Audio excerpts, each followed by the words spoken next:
It's 2:30. In fact, it's almost 4 hours too early to start the night watch. But I received a hurry-up call. So let's wheel on over to the desk and see what's up. Hi, Lieutenant. Hi, Don. Sergeant Perkins wants you in the briefing room right away. Okay. You might give him this report. That's what it's all about. Okay, fine. Thanks very much. Well, here's the deal. 8-year-old boy missing from home since yesterday noon.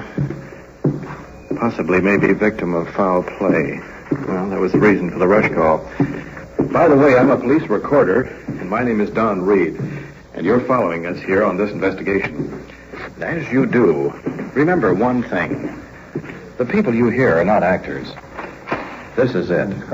This is real. This is what happens on the night watch. Indian type. Night Watch, the actual on-the-scene report of your police force in action. There are no actors. There is no script. Every voice, every sound is authentic. The investigations are recorded as they actually occur.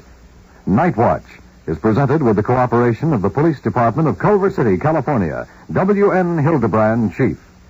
We switch you now to the Detective Bureau and your police recorder, Don Reed. Green stripe. You're listening to Sergeant Ron Perkins, who has been assigned by Chief Hildebrand to organize the search for this missing boy. Now, gathered here in the briefing room are the fire chief and his assistants, as well as the chief of police, who will assume personal command in the field. About 6:30 in the evening at La Leona Creek in Overland area.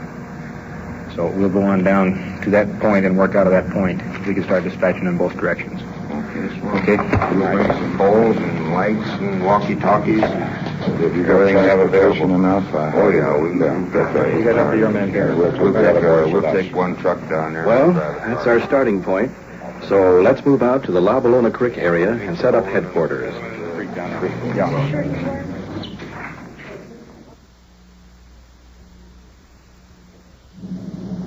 It's 3 p.m. right now, and we're located on a high bluff overlooking the creek.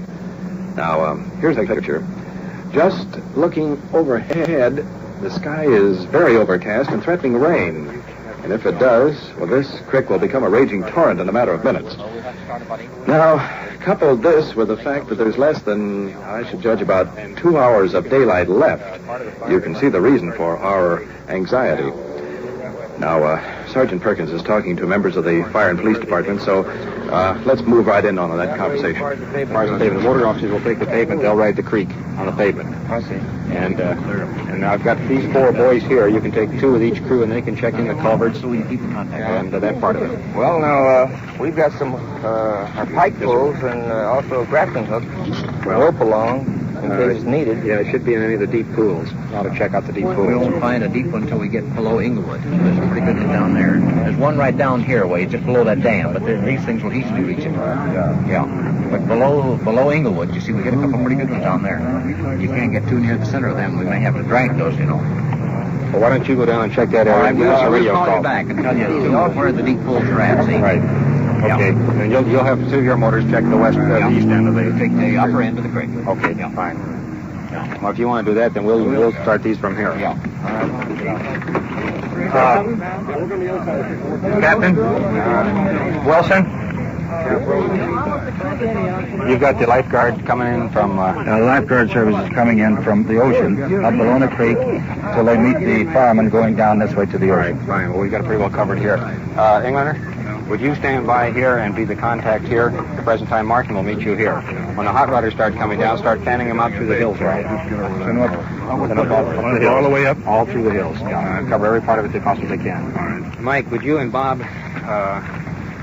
I told Bob to work it from here because the hot rod clubs will be coming down. We've got the whole creek area covered now. And then if the hot rod clubs come down, would you handle the part of it up through the hills? Are you going to have them go in car? Yeah, in their hot rod cars, and they take 2 or 3 fellows in each car, and they can fan out on foot and look in the culverts and stuff like that too. In other words, you got a group run this way towards the beach. We got the whole thing with both ways in the creek. We got the lifeguards coming in from the ocean, and we've got the motor officers handling the part they can down there on the pavement, and the fire department's handling this rough stuff through here. We're going to have communication. Yes, you've got Here's another walkie-talkie right here. You can use that one right there. I can go in the opposite direction from the other walkie-talkie. Give us this one. Mike and I are going to go involved. Yeah, we're going to take the Hot Rod Association and go up in the hills. Well, do you know when they're going to... You know when they're going to be down, Don? No, I don't, Captain. I don't know. I understand to be here after 4 o'clock. That's the only information we have. This little fall's been gone an awful long time. I'll tell you what we don't have covered. We don't have this area from the bridge up to where the pavement starts. So if any of the officers come down, get them going on that area there. On both sides of the creek up to where the pavement starts. The motors are going to take the pavement and ride the culverts clear on in. Well, the search has been set up. Units have been dispatched. As I'm looking out here along Bologna Creek, the fire companies are out, moving along the creek with grappling hooks. I heard someone say it's like looking for a needle in a haystack. Well, I guess that's probably true. Nevertheless, the search will continue as long as it's humanly possible. In other words, there's a boy missing somewhere. We'll find him. You probably can hear a radio going off in the background. Actually, that is a fire unit down here that is sending directions to the various mobile units that are operating here in the field. Behind me now, Lieutenant Conlon is conferring with Chief Hildebrand, so let's get over there. These waterfalls are coming out into the creek. Got very dangerous gas in it. And nobody can go in that unless they got gas mask on. And if they go back up 200 or 300 feet into that, they become asphyxiated and die. So I've talked to this Mr. Jones up here. He's got men coming out with gas equipment to go back up in and check this for 400 to 500 feet. I better broadcast. The units won't have anybody going there without until we have a control. 5-0 to control 1. Unit calling, go ahead. 5-0 to control 1. Will you notify all units involved in the search down here to notify all of the men not to enter any closed culvert. Not to enter any closed culvert. We have an expert coming down from the flood control that will check them out for sewage gas prior to anyone entering. 5-0, roger. Control 1 to all units. All units. While this call is being relayed to the other units in the field, the chief just informed me that the 4 of us are going over to confer with the boy's mother. So let's get back to our police car. Enter any closed culverts.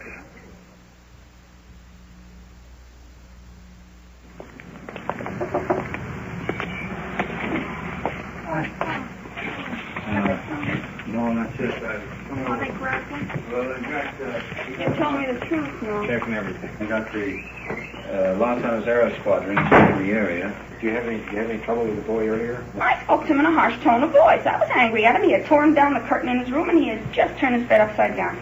You know me, I'll hit him for a small thing, but when it's something this serious, beating doesn't do any good. No, it doesn't. We're doing everything we possibly can. That I'm sure. I mean, that's the only thing that's holding me on my sanity altogether is confidence in you and the rest of the boys. Well, we will continue all night long searching the creek bottom and up in the hills. And we've got an aerial squadron that's flying over the place. And I told Sergeant Perkins if we get him back alive, we should both get some assistance to see. Well, you get all the Straighten assistance. out, you know. Yeah. You get all the assistance in the world if we find him when we do it. Oh, I hope we do. I hope we do. Well, we will. Don't worry about it. Don't worry about it. There's no use. We're going to go back up the area. Would you Look, stay here? You wait here? Of course I'm going to be. I can't go. I'm too nervous to drive anymore. You see me, I was ripping that car around like... Look, I only ask that you keep notifying me, yes or no, good or bad. I mean, that's the only thing that'll keep me going is every hour or two check with me. All right. Thank you, Chief. I'm grateful for all the help you're doing and for the wonderful assistance everybody's giving me. We'll do everything we can, and we'll keep you informed. Well, as we head back for our car, I think I know what's going on the minds of these officers. Has he been kidnapped? Did he fall into a deep pool in that creek? Could he have strolled into one of those caves and been overcome by gas? Well, you could ask 1,000 questions and never come up with an answer.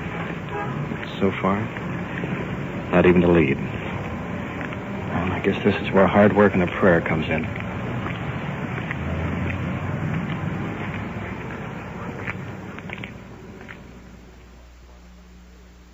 You are listening to Night Watch. The people you hear are not actors, and every voice, every sound is real. The investigations are recorded as they actually occur. And now we switch you back to the field and police recorder Don Reed. The concentration of the search will be in the Baldwin Hills. The boy has been identified as being in this area, so the units that are working the creek and that area may be pulled in. You just heard that order given to Control 1 by Chief Hildebrand. The search has now been concentrated in the Baldwin Hills. Charlie Regan and myself had information that he was on this hill as long as a half hour ago. We're now on the hill behind the new construction of these homes. There's a great property. We had different information from this area approximately a half hour ago. I don't know whether you pick up that information. It was coming from one of our motorcycles quite a distance away. Stated that it's possible that this youngster was seen in the area that we are at the present time. No matter... Here comes another call. 5 automobile units that are not engaged in the search along Ballona Creek. Will you concentrate now in the area? The new housing project up above Oberlin. We're in that area now.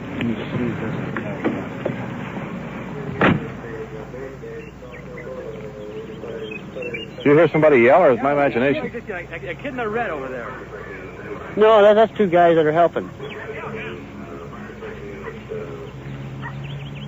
Did you check that cave over there?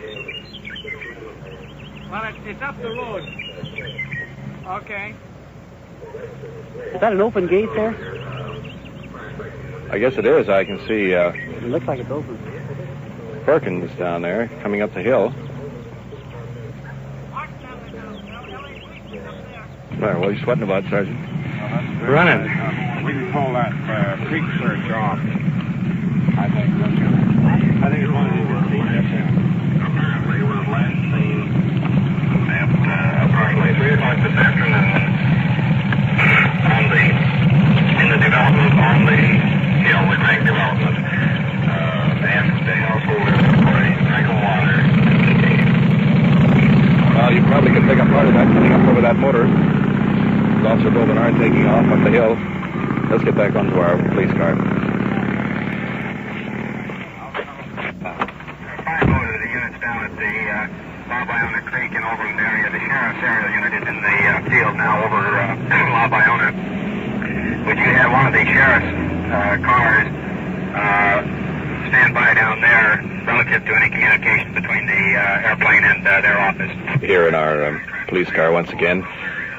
Just observing out toward the hills, I can see the plane from the Sheriff's Aero Squad that is circling the hill area in an attempt to locate this boy. But this much we've accomplished in the last hour.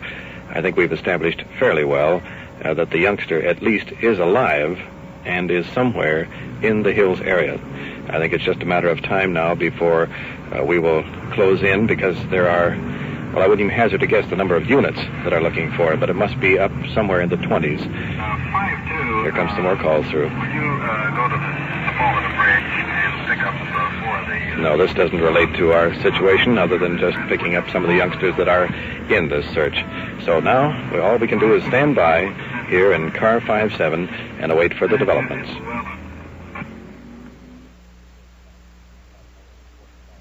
About another 45 minutes have passed now, and I'm still remaining here in the cars that are grouped around us. I'm speaking now from the back of 5-7. Sergeant Perkins, here comes another call. No, that's not relevant to our situation here. Sergeant Perkins is in the field somewhere for the possibility of locating the youngster. We have remained here in this area, and as soon as a word comes from any of our units, we will move directly to the scene. Well, there's another call coming through. That was Sergeant Perkins on the other end, saying that more men have arrived to join in this search. The father of the missing boy is up here in the hills searching along with the rest of us, and right now is headed for our car.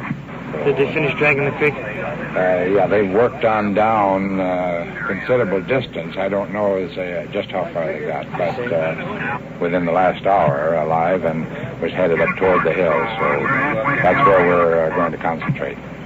The boys are doing a good job. Well, we want them to. We'll do our best. 5-4 to Control 1 in all units. We have just found the boy. on Ranch Road and Hill Street. He's in 5-4 right now. He is okay. He's tired.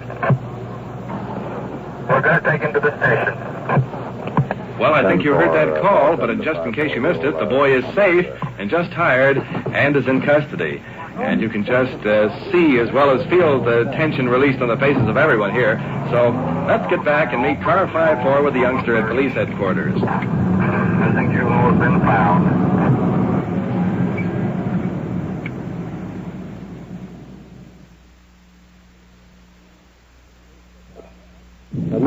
Well, standing here in front of the police station, here's the picture. There must be at least 20 photographers standing by, ready to snap a picture as the youngster is brought in. And, yeah, on my left, here's the father of the boy, anxiously watching the street for sight of the car that will bring the young fellow in. That's car 5-4. It's coming in right now, and Lieutenant Lugo has the boy by the hand and is taking him over to his father as the flash bulbs continue to pop here. So it's quite an exciting moment. And Hill Street, right where you've last seen that. Where were you at all night? Huh? In the car? Whose car? You know, I thought I had a punch like in somebody's car. He went and done somebody's car to sleep. Well, I made that statement last night, and of course there was a lot of cars around. We couldn't locate all the cars, didn't we? Whose car was you in? Yours. My car? You were home in my car? I'm not old and there's my car. Why didn't you get in the house? Well, Sergeant Perkins has the boy by the hand and is leading him now into the police station. The crowd is really gathering now. Onlookers, newspapermen, you name it, we've got them. Excuse me, please. And so let's get right on into the office. Excuse me. Just excuse me. I get through.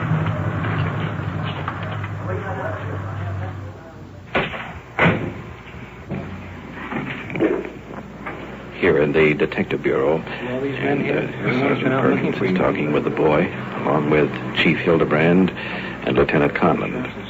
Where did you stay last night? My daddy's car. Your daddy's car? Did you stay there all night? Yeah. Where did you go when you got out of the car? Went around the corner. Went around the corner to the park? No. Where did you go? On the weeds next to the golf course. In the weeds? Yeah. Didn't you think that your mother and daddy would be worried about you? Yeah. They've been pretty worried. I don't think it was very nice to run away like that. Now let your mother and dad know where you were. Where did you eat, son? Where did you eat? I just had a glass of water. Just had a glass of water? That's all you've had?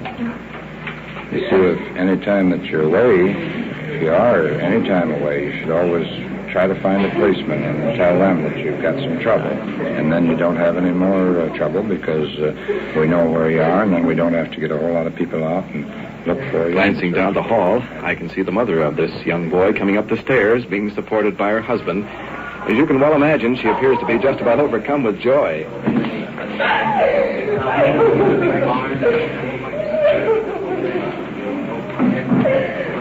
Baby!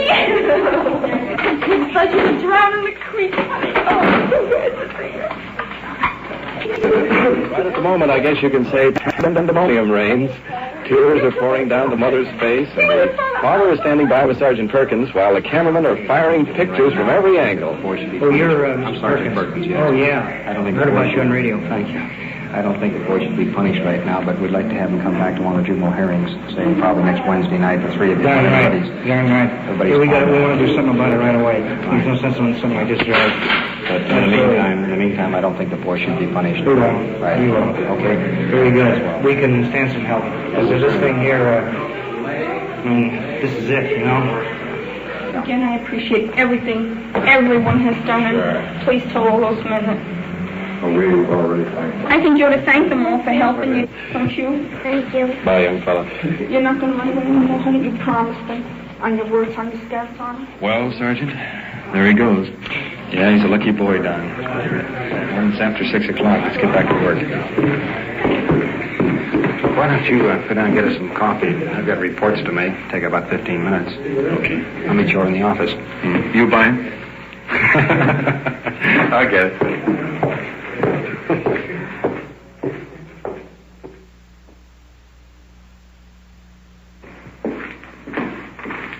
Ray, will you open the door for me, please? Sure, here you are. Thanks. Here's your coffee. Watch this hot. What's that going on out there?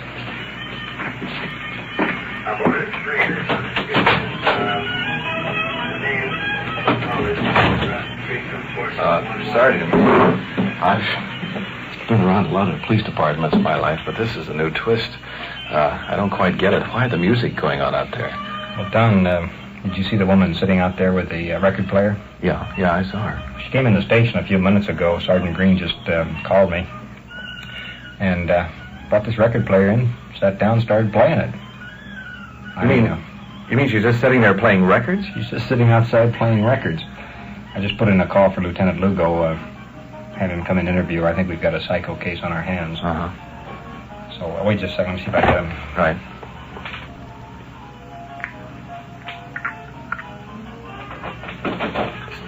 Go to the door, Sergeant. Where's Lieutenant Lugo?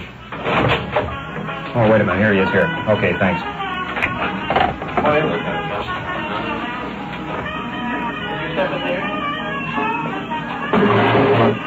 Coming in the office now, an elderly woman, perhaps, maybe 75 years old, snow white hair, wearing old faded lavender dress, high collar, with old-fashioned high-button shoes. Sergeant Perkins is going out now to turn off the phonograph. And Lieutenant Lugo just whispered to me that he's very familiar with this case. Apparently, she's been in the station several times recently. Sure. You know, we want to help you if we can. I know. And I don't know. I talked to your niece. Oh. And she also wants us to help you. Yeah, she wants to help you. She's nice. Yeah, she's very nice. Nice. She's very nice, Jabba. And she never touched me. You have been having a little difficulty with where you're staying? No. You haven't? Oh, you mean the hotel? Yes, at the hotel. Oh, yes, I come over. I want a room.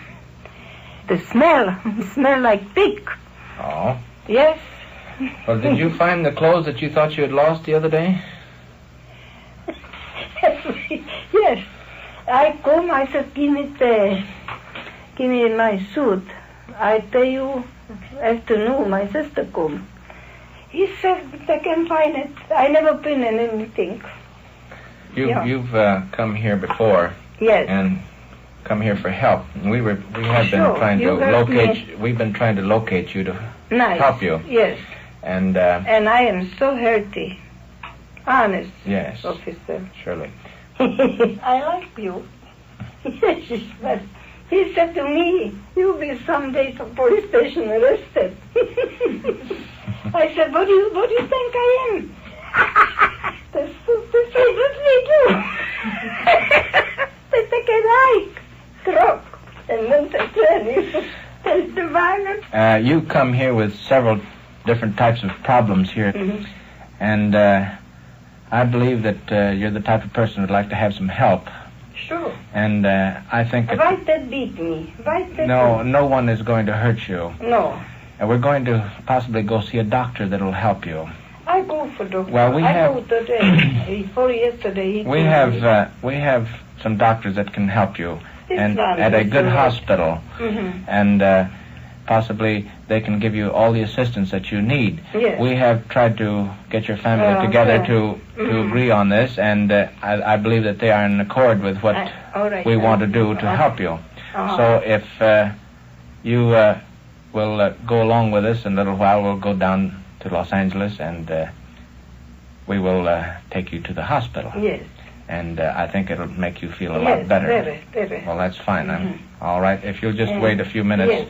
Do you want to go with us now? Go with Miss Sklar here, wait outside out here for a few minutes. You mean I go? What you go right here? Wait right outside out here, if you will. Yeah. Did you want to get me? You wait right out here.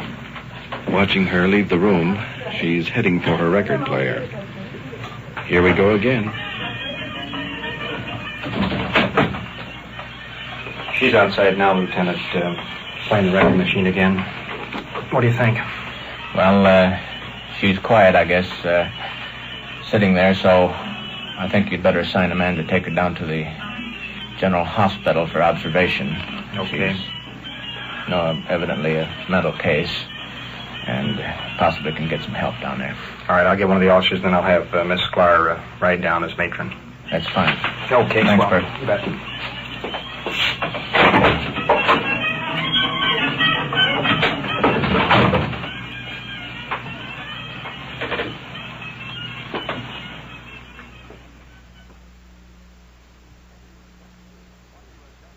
What you have just heard was real, recorded as it actually happened on The Night Watch. And now, back to Police Headquarters and Chief W.N. Hildebrand. Tonight's action presented still another phase of police work, that of conducting an all-out search for this missing boy. As a result, police units from 4 different cities cooperated, including a plane from the Los Angeles Sheriff's Aero Squadron, Boy Scout groups, even hot rod clubs. While he was fortunate to have survived the first night without serious injuries, the second could have brought on a great tragedy. Once returned to his home, my department immediately became interested in still another phase of this case, namely, what prompted the boy to leave home. Our Juvenile Bureau requested the boy and his parents to appear at a hearing where the situation was discussed and corrective measures taken. In the last case involving the 75-year-old woman that came to the station with her portable record player, she was taken to the General Hospital's psychiatric ward, where an examination confirmed the investigating officer's report. For her own security, the subject was confined for hospitalization, where she will be assured of constant attention and protection.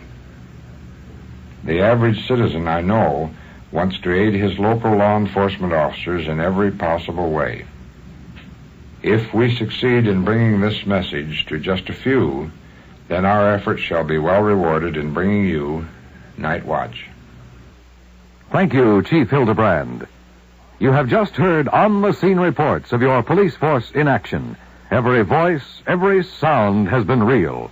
Night Watch, brought to you through the cooperation of your police department of Culver City, California, is produced by Sterling Tracy and Jim Hadlock, with technical advice by Sergeant Ron Perkins, and is described in the field by police recorder Don Reed.